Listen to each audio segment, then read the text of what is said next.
কি অবস্থা তোমার? আমি তো 2 দিন লাগাই আইতারি নাই, কাজ আছিল, কাজের ব্যস্ততায়। আমি তো খারাইতে পারি না, শরীর কাঁপে, খাইতেও পারি না। ওষুধ নাই, ওষুধ খাইলে একটু চলাফেরা করতে পারি, ওষুধ না খাইলে আমি চলতে পারি না। টেহার অভাব, ওষুধ তো আনতে পারি। নিচের পক্ষে 10-15 হাজার টাকা লাগবো উপর জেলা মেডিকেলে গেলে। গেছিলাম, ফিরত আইছি। হ্যাঁ, খাইবারও পারি না, খাওয়ান পাই না। কোন হান যাইতে হলে সে খাওয়ান পাবো, খাওয়ান করতেন পাবো, আইটা যাইতারি না। ওষুধ তো নাই, ওষুধ খাইলে একটু সুস্থ, ওষুধ খাইলে একটু সুস্থ মা।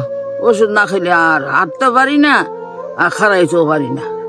হ্যাঁ, আমি কি করুম, খাইবারও পাই না। এইখানে দিন হয়েছে, এখন তোর বাহি মুখও ভাঙ্গিনি।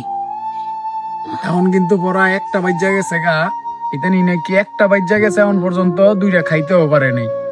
তাই কোন হান যাইতে হলে সে খাইতাম। ওই শরীর বালা না, কোনো আনো যাইতেও পারে না, কারণ মানুষের কাছে গিয়া চাইলে আসেন, মানুষে দিব খাওন, আর নাইলে তো কাটাই এনে দিয়ে যাইব। সকালে তেনে খাইতে আরও নাই, শরীর বালা না, অসুস্থ, টেয়ার লাগে ওষুধ খাইতারে না, এটাই আর কি। সবাই একটু ওনারে সাহায্য কইরেন।